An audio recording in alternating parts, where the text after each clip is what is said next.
Coucou tout le monde, coucou tout le monde. Je vous retrouve aujourd'hui pour vous montrer des petites choses parmi tant d'autres qui vont m'aider dans mon processus de cure de désintox au sucre ajouté. J'ai eu un début d'année un peu difficile, plein de choses je pense au niveau du ciboulot, au niveau voilà, émotionnel et au niveau sans doute hormonal. Alors peut-être que c'est ça qui a engendré un chamboulement hormonal ou je sais pas, mais bon, j'ai passé un mois où je me suis assez renfermée sur moi-même et je me suis réfugiée dans la nourriture et pas la bonne nourriture. Voilà, je me suis pas réfugiée dans les pommes et les brocolis, je me suis réfugiée dans les gâteaux, le chocolat, le sucre à gogo. Voilà, beaucoup de glace, beaucoup de gâteaux, de pâte à tartiner, des choses comme ça. Et j'ai décidé de me reprendre en main de manière radicale. De toute façon, moi c'est la seule chose qui marche parce que je suis trop souple avec moi-même. Quand je fais un rééquilibrage alimentaire, je m'accorde beaucoup trop de souplesse pour que ça marche. Donc il faut à chaque fois du radical pour que enclencher le truc et après bah ça passe.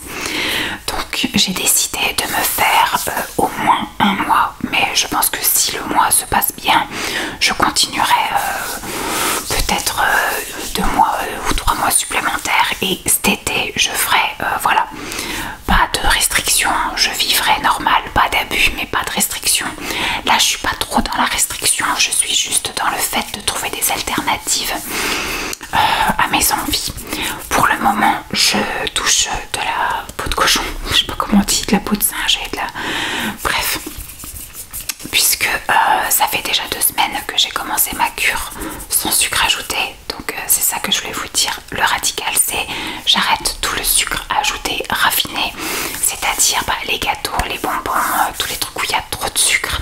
Par contre tout ce qui va être fruits, enfin, le sucre naturel, c'est-à-dire que je peux avoir des exceptions quand c'est des gâteaux avec du sucre de date ou du sucre de coco, enfin des sucres un peu plus naturels que du sucre vraiment raffiné. Mais si je peux éviter, j'évite, voilà. Pour le moment, 0 craquage et 0 envie. Mais j'ai assuré mes arrières en m'achetant des petites choses. Alors c'est pareil, c'est des petites choses en alternative. Je sais que moi, en ce moment, je compense en mangeant plus salé que sucré. Donc aussi bien les petits déjeuners que les goûters. J'essaye de mettre voilà, du fromage, de l'avocat, des choses un peu comme ça. Mais je sais que moi, je suis un bec sucré. Donc il y a forcément à un moment donné l'appel au sucre, surtout quand je vais arriver à une certaine période du mois où je vais en avoir envie. Donc j'ai assuré mes arrières, voilà. Il y a d'autres choses, mais là c'est des choses que j'ai achetées spécifiquement. Attendez, je me rapproche, je me baisse, tac, voilà. Mais il y a plein d'autres choses qui sont dans mes placards et qui font pas très bien l'affaire, mais voilà. Et j'ai également des livres. Alors il y a des livres que j'avais déjà et il y a des livres que j'ai achetés pour continuer à me motiver, à enrichir un petit peu mes plats, mes idées, etc. Me booster un peu dans cette démarche. Alors je vais commencer peut-être par les livres. Les livres que j'avais déjà. Je vais commencer par celui-là.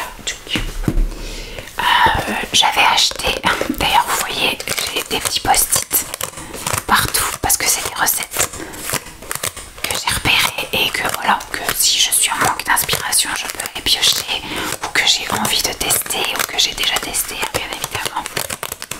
Donc celui-ci c'est Je cuisine Igeba pour toute ma famille. Donc c'est une méthode pour réduire le sucre. Donc ça c'est cool, c'est pour éviter en fait les pics de glycémie. Mais voilà, moi ce que je veux c'est limiter le sucre.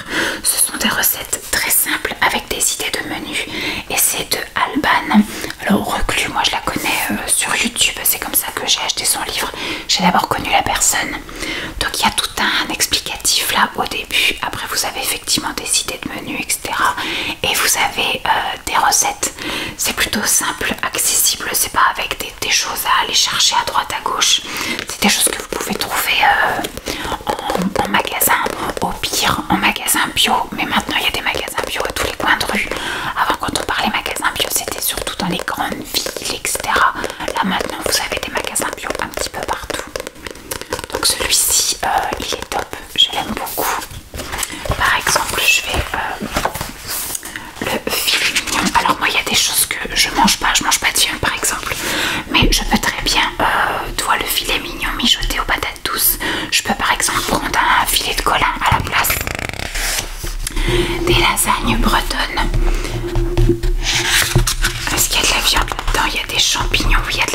haché, bah moi je peux prendre du haché végétal par exemple.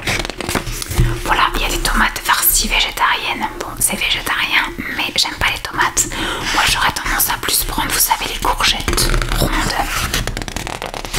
Le parmentier de merlu, là je ne changerai rien.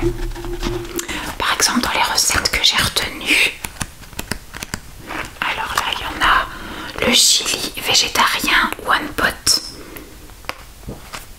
le clafoutis aux courgettes et à la menthe. Dans les desserts, est-ce qu'il y a des choses que j'ai? Barre de granola, voilà par exemple.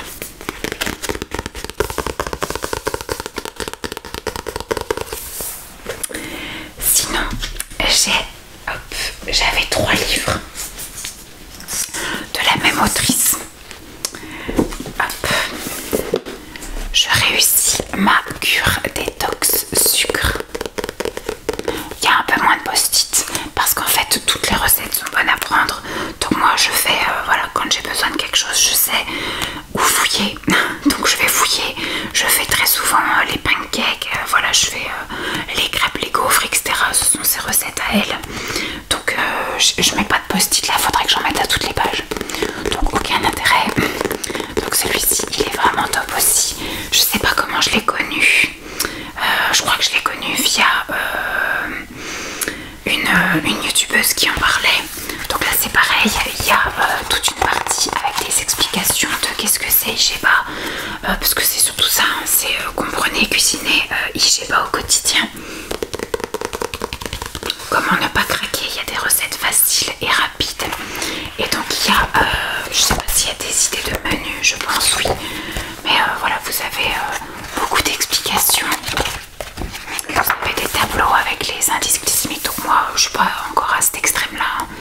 Je suis plus effectivement dans le trouver des alternatives. Et après il y a des recettes. Alors moi ce que je peux vous dire par exemple,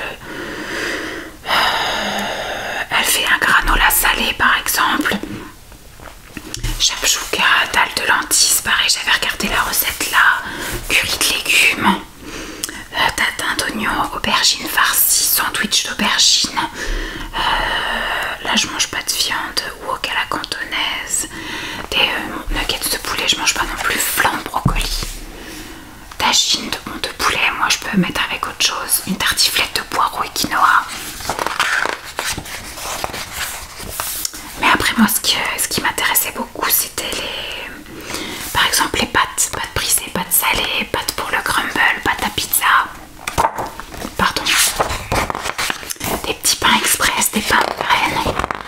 Et après vous avez la crème d'avocat, le kitty piti poivron, crème de sardine, pesto, voilà, du mousse. Et après c'était plus, voilà, donc là c'est les desserts, mini banana bread, ça j'en ai déjà fait aussi. Le cake, j'ai déjà fait du cake. Là vous avez les gaufres, la pâte à crêpes, financier, les pancakes, les bol cakes, voilà vous avez vraiment mousse au chocolat, farine de chia. Vraiment voilà, celui-là ça a été ma bible à un moment donné, pour un petit peu me donner des inspirations gourmandes. Donc ça, voilà, très bon livre. Du coup j'ai acheté son deuxième.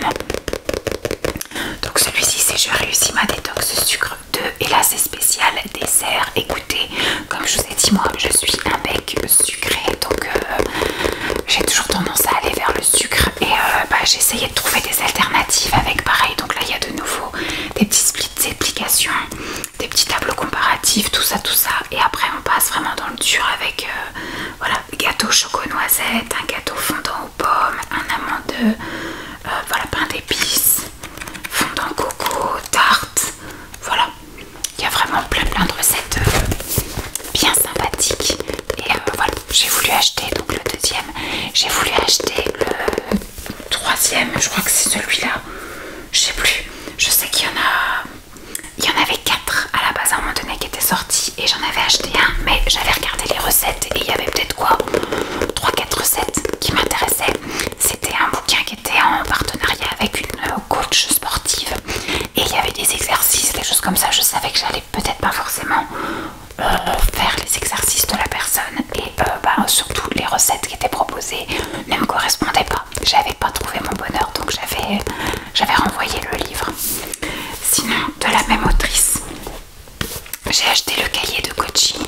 Donc là, effectivement, ça me correspond un peu plus parce qu'il y a des petits post-it.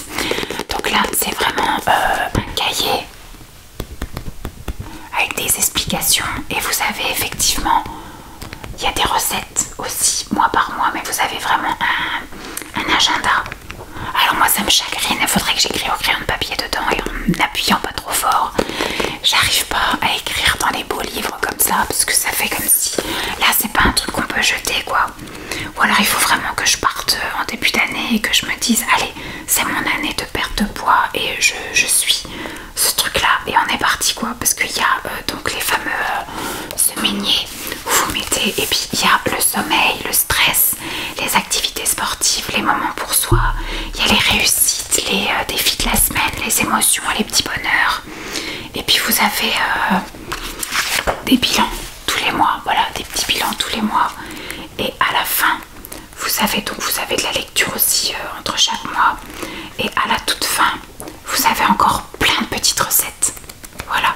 Donc celui-là, je l'avais bien aimé parce qu'il y avait plein de recettes qui me plaisaient. Et vous avez des idées de menus aussi. Voilà. Donc j'ai trouvé ça super chouette. Et des recettes, voilà, une quiche sans pâte, brocoli, truite, un pokéball au saumon, quinoa, avocat, voilà, curry de poisson, lentilles. Enfin voilà, il y en avait encore tout plein de trucs qui me plaisaient. Donc celui-là, je l'avais gardé. Voilà. J'avais également acheté plusieurs bouquins de cette autrice-là qui est Jessie Inchauspé. Voilà, qui fait aussi la guerre un petit peu au sucre avec un régime, on va dire, anti-glucose, glucose goodness, la méthode. Donc elle fait un programme scientifique de 4 semaines. Donc j'avais lu le bouquin, j'étais pas spécialement convaincue par la méthode, mais c'est vrai qu'il faudrait que j'essaye, il faudrait que je me bloque. Pour moi, je pense que le mois idéal, ça peut être le mois de mai, parce que je vais être pas mal seule au mois de mai, parce que Simon a des commémorations, tout ça, avec son alors c'est pas un club, son association, voilà, de reconstitution de Seconde Guerre mondiale. Donc je pourrais éventuellement essayer cette méthode là pendant les 4 semaines du mois de mai, où voilà, ce sera beaucoup plus facile. C'est un programme donc de 4 semaines pour réduire les fringales, retrouver votre énergie et vous sentir en pleine forme. Il y a plein de recettes, donc elle a un peu comme la chrononutrition. Chaque moment de la journée, manger une chose bien précise, et pareil dans chaque repas, un ordre précis pour avaler les aliments afin de ne pas faire de choc, de glucose, de glycémie et de choses comme ça. Donc écoutez, j'avais pris celui-ci. Je l'ai revendu et là celui-ci en fait il y a toute l'explication encore une fois de la méthode et vous avez vraiment le programme sur 4 semaines avec après des idées de recettes. Voilà, donc celui-ci voilà, il m'a plus branché parce qu'il était vraiment comme un livre de cuisine. Donc je vais les réétudier un peu là pendant mes vacances d'avril. Je sais pas quand est-ce que passera cette vidéo, mais voilà, je pense qu'au mois de mai je tenterai cette fameuse méthode. Là pour l'instant on est plus effectivement dans l'IGBA, essayer de trouver des alternatives au sucre et de faire la guerre à ce fameux sucre ajouté. Voilà, je suis retournée donc chez Leclerc Culture la semaine dernière et j'ai trouvé d'autres livres. J'ai pris le dernier livre de cette autrice, comme je vous ai dit, que j'aime beaucoup. Je ne l'ai pas encore feuilleté, je l'ai feuilleté vite fait comme ça en magasin. Et j'ai vu que c'est quelque chose qui pouvait un peu me correspondre. Même si je ne suis pas encore en ménopause, je ne sais pas si je suis en pré ou en périménopause. Mais bon, j'ai 43 ans et donc du coup, on commence à rentrer un peu dans le vif du sujet. Donc je prends toutes les astuces et les conseils, tout il y a marqué à lire dès 40 ans.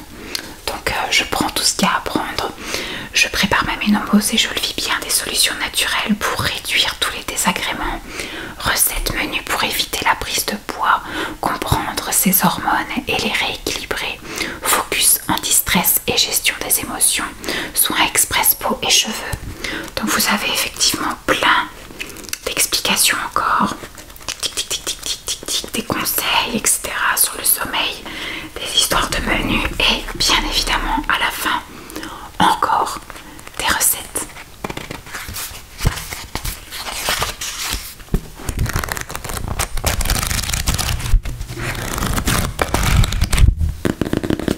Donc voilà, celui-ci, je vais le lire avec grand plaisir. Hop, je vais garder ça. Chez Leclerc Culture, toujours dans la même lignée, j'ai trouvé, par contre voilà, je vais pas vous les feuilleter spécialement, un livre comme ça, sans rituel, mon cahier Stop au sucre, libéré des compulsions, par Marie-Laure André, que je suis également sur les réseaux sociaux, YouTube principalement. Donc là, c'est pareil, des explications et des recettes. Ça, c'est des choses que je n'ai pas encore lues. Je l'ai acheté la semaine dernière et toujours chez Leclerc Culture, j'ai trouvé ça. 28 jours, moins de sucre dans mon assiette.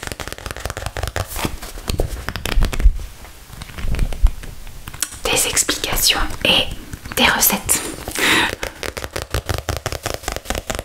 Je réduis le sucre progressivement, je détecte les sucres cachés, je découvre des alternatives et je continue à me faire plaisir. Et la dernière chose que j'ai acheté chez Leclerc Culture, c'est ça, puisque du coup je pense que ça y a joué aussi pas mal. J'arrête de manger mes émotions, frustration, culpabilité, craquage.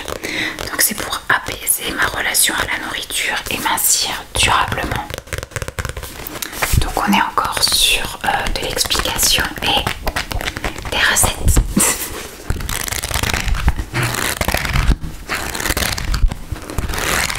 Et dans mes vadrouilles de la semaine dernière, je suis allée faire un tour chez Nose et j'ai trouvé ça bon parce que c'était 2,99 €. Je me suis dit allez, ça je pense que je vais le feuilleter, mais je vais me le garder peut-être pour après l'été ou l'été, parce que là on va déjà être bien avec l'IGBA et la réduction des sucres. On passera après je pense à ça à la rentrée.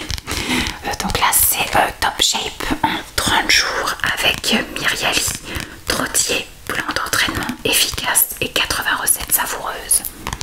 Donc 2,99 €, j'ai dit ok. Donc vous avez pareil un peu d'explication, un petit peu d'exercice et les fameuses recettes. Il y a des menus, tout ça et recettes. Ça je pense que ça peut être bien à partir de septembre, octobre. Comme ça on va dire que je fais mes petits trucs là, IGBA, etc. Et glucose machin jusqu'à cet été.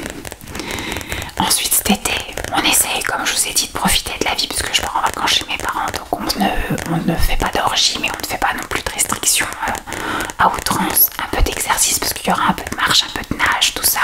J'essaierai de faire des exercices aussi à la maison, dans la chambre, des choses comme ça. Et puis à partir de septembre-octobre, quand on revient, hop, on peut commencer à suivre ce petit programme-là. Tac. Ensuite, on va passer à des choses qui se mangent. Je vais juste vous montrer, juste pour le plaisir des oreilles, des choses que j'ai trouvées au rayon diététique en magasin. Parce que hop, j'essaye de garder les choses dans l'ordre. Je vais recroiser mes jambes. Hop. J'essaye de prendre des choses, on va dire, naturelles entre guillemets. Je pars sur le salé, certes, mais comme je vous dis, je suis un bec sucré, donc je vais sur des choses qui sont naturellement sucrées, par exemple des beurres d'oléagineux, c'est-à-dire le beurre des cacahuètes, tout ça, c'est 100% cacahuètes, mais c'est quand même assez gras, assez riche. C'est riche en protéines également, c'est un petit peu sucré, mais c'est le sucre de la cacahuète. Vous voyez, c'est pas du sucre ajouté. Comme je vous ai dit, je vais pas diaboliser le sucre en général, comme j'ai pu le faire il y a quelques années quand j'avais fait un régime avec une diététicienne qui elle m'avait coupé tout ce qui était sucre, que ce soit sucre lent ou sucre rapide, tout ce qui était glucides m'était interdit. Donc c'était compliqué, et tout ce qui était pareil sucre, fructose, j'avais le droit à un fruit le matin uniquement, terminé.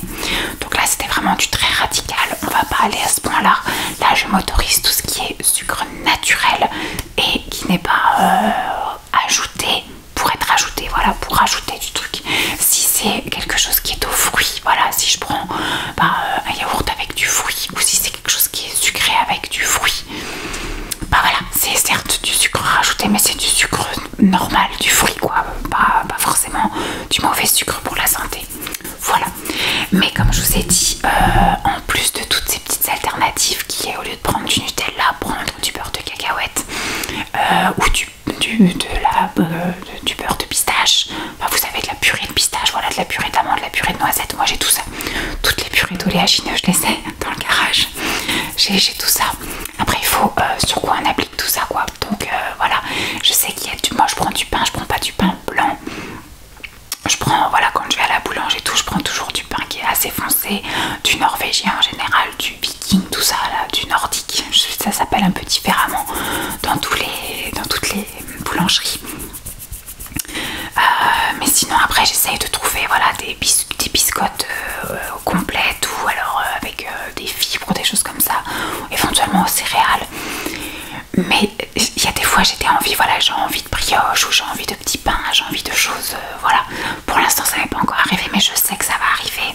Et pareil au niveau des gâteaux, je vais essayer de faire des choses pas mal moi-même, comme par exemple des cookies maison, des gaufres, des crêpes maison. Donc ça c'est très facile aussi de pas mettre de sucre dedans, des pancakes, tous ces trucs là. Donc ça ok, je vais tenter de faire mon propre granola aussi comme je vous ai dit avec toutes les choses Coro que j'ai achetées.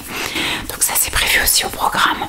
Donc ça va être facilement maîtrisable, mais je sais qu'à un moment donné il va y avoir des compulsions et des choses où j'aurai pas le temps de sortir la grande cuisine pour me préparer des choses et je vais avoir envie de craquer plutôt que de craquer dans le tiroir de mon fils, d'écouter de mon fils, et bah autant que j'ai une boîte avec plein de petits trésors dedans. Donc je me suis trouvée ceci. C'est de la boulangère, c'est des petits pains au lait frais, donc ça il y a une date hein, donc je vais pas pouvoir le garder éternellement. Donc à l'heure où je vous filme nous sommes le 10 mars, donc je sais que cette vidéo sera dans très longtemps et là c'est à consommer avant le 23 mars, donc ça je me dis ça peut être bien pour les week-ends où j'ai envie d'un petit truc un peu cocooning etc, où je le fais toaster et je mets par dessus alors soit ce que je vais vous montrer ou soit j'ai comme je vous dis toutes les purées d'oléagineux dans le garage, donc je peux me faire plaisir avec ça ou alors faire fondre du chocolat noir etc.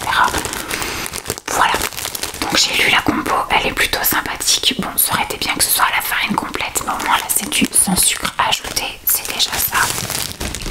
J'ai pas trouvé les petits pains au lait à la farine complète. Je sais qu'il faudrait peut-être que je tente à faire moi-même ma recette, mais je sais pas si je serais très douée à faire des petits pains au lait. Moi j'ai pas toutes les machines, tous les trucs, moi c'est un four même pas encastré que j'ai. Alors on est au niveau des ingrédients: farine de blé, œufs entiers, lait écrémé, pasteurisé, il y a du levain et la farine de seigle. Il y a un petit peu de beurre, il y a de la farine d'orge, il y a de l'arôme naturel de vanille et de la levure, un peu de sel. Mais effectivement, il n'y a pas de sucre. Là, alors ils disent que pour un petit pain au lait comme ça, on est sur du 114 kilocalories quand même pour un petit pain. Ensuite, on est sur du 3,7 g de matière grasse, 0,7 de saturé, 16 g de glucides, dont 1,6 de sucre. On a 1,1 de fibres, 3,5 de protéines et 0,30 de sucre, de sel, je veux dire. Donc c'est plutôt intéressant. Voilà, donc pour un petit pain, il y a à peine 1 gramme 6 de sucre par petit pain, donc c'est plutôt cool.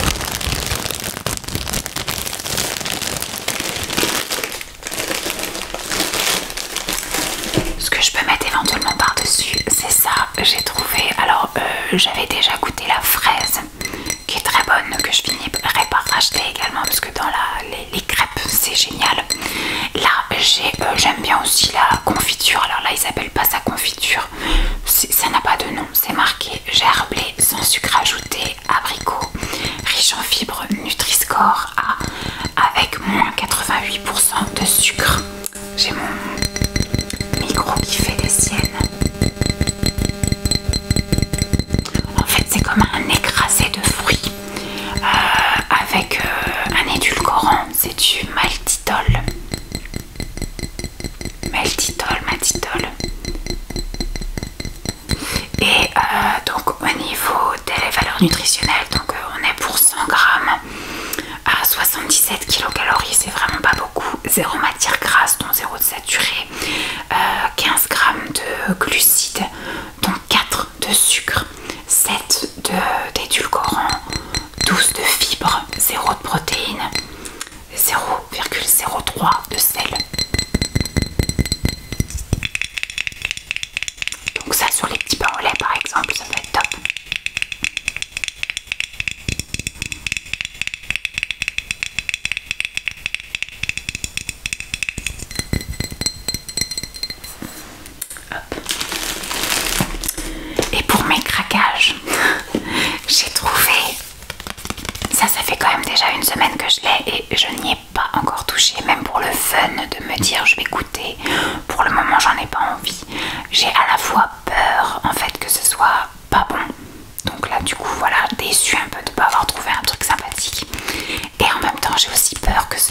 que ça ait un goût de reviens-y et que ce soit un prétexte que c'est du sans sucre pour y retourner. Donc pour l'instant, tant que l'envie n'y est pas, je ne vais pas le goûter. C'est une tablette de chocolat noir sans sucre ajouté que j'ai trouvé chez Lidl.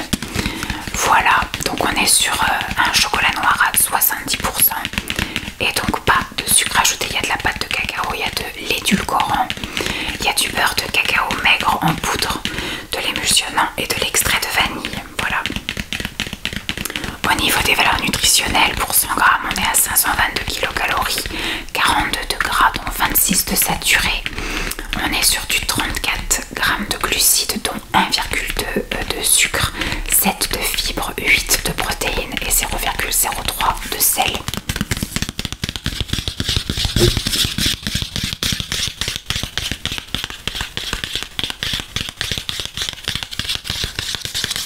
Donc ça, si c'est bon, c'est le Graal parce que franchement, ça coûte pas cher et c'est super facile à trouver.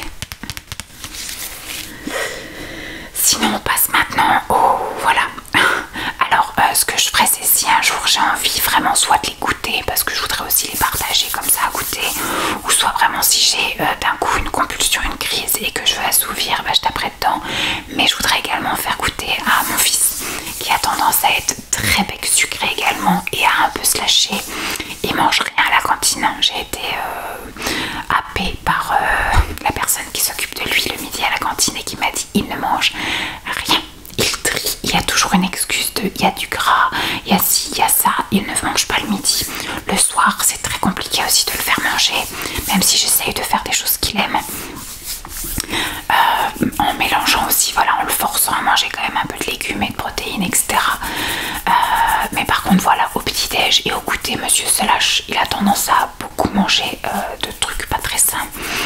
Donc, pour éviter qu'il tombe dans le diabète ou dans l'obésité à un moment donné, même s'il se dépense énormément, donc il n'est pas gros. Mais si je peux lui faire goûter ça et que, voilà, je préfère à la limite qu'il mange un peu moins de ça que beaucoup de trucs trop sucrés. Alors j'ai par exemple trouvé des cookies et ceux-là sont sans sucre.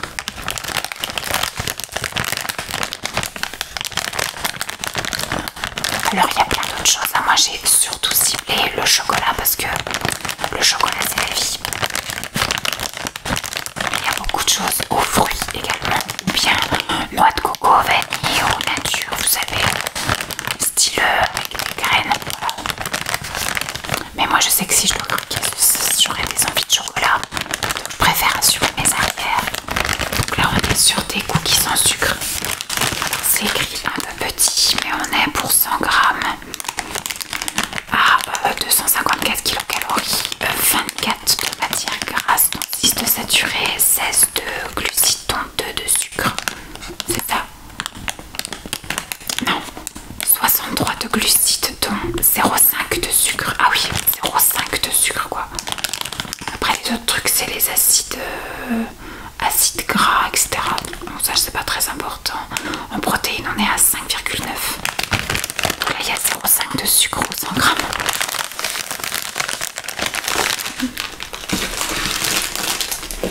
Bon là on va pas trop entendre, mais là c'est du sans sucre à ajouter. Celui-ci c'est des choses un petit peu style BN. Alors je crois que non, ça peut encore aller. Là on est au niveau du sucre aux 100 grammes. Glucides dans sucre, là on est à 5 grammes. 5 grammes de sucre aux 100 grammes, en sachant que ça fait 250 grammes ça.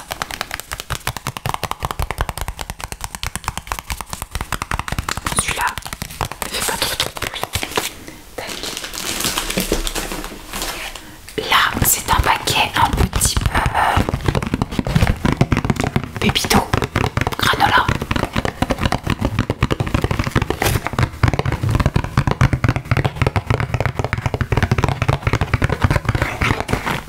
Alors là par contre on est sur du 0,5. Donc là c'est aussi du sans sucre, c'est du 0,5 grammes de sucre au 100 grammes. Ça peut être des bonnes alternatives hein, quand même. Bon, l'inconvénient c'est, bon là c'est un paquet de 270 et il n'est pas portionné. C'est tout ouvert, enfin quand c'est ouvert, voilà. Donc voilà, c'est un peu, ça peut être du gâchis je pense des fois.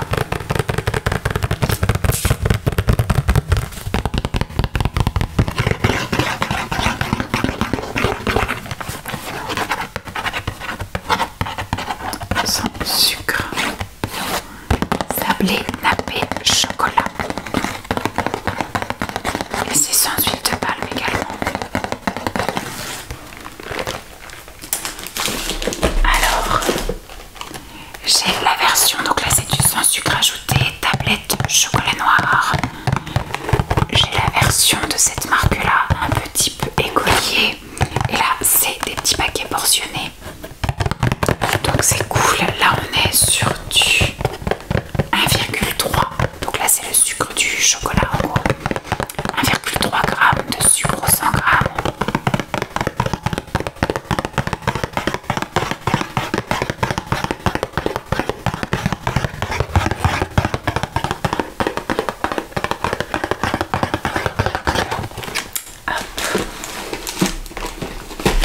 Et j'ai la même chose mais dans la marque Gerblé. Voilà, ce sont donc des gerblés sans sucre ajouté, biscuits fondants chocolat noir. Donc là c'est la farine française sans huile de palme. Est-ce que c'est vrai? Il y a 2 sachets de 6 biscuits. Là au niveau des valeurs nutritionnelles, qu'est-ce qu'on nous dit? Le sucre on est à 0,5 au 100 g. Donc celui-ci est plus intéressant, il est plus cher aussi. Il existe aussi en version chocolat au lait mais avec un petit peu plus de sucre parce que le chocolat au lait c'est plus sucré que le chocolat noir.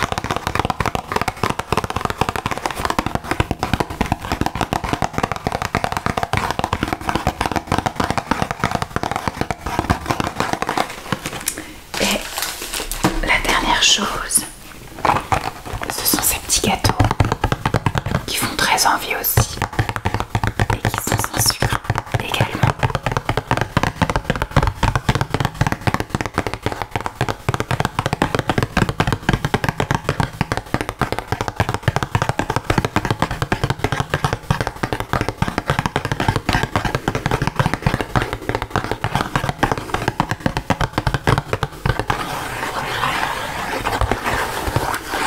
Voilà, j'espère en tout cas que je vais trouver ça bon le jour où je serai tentée de l'écouter. Alors attendez, je regarde les dates par exemple. Celle-ci ça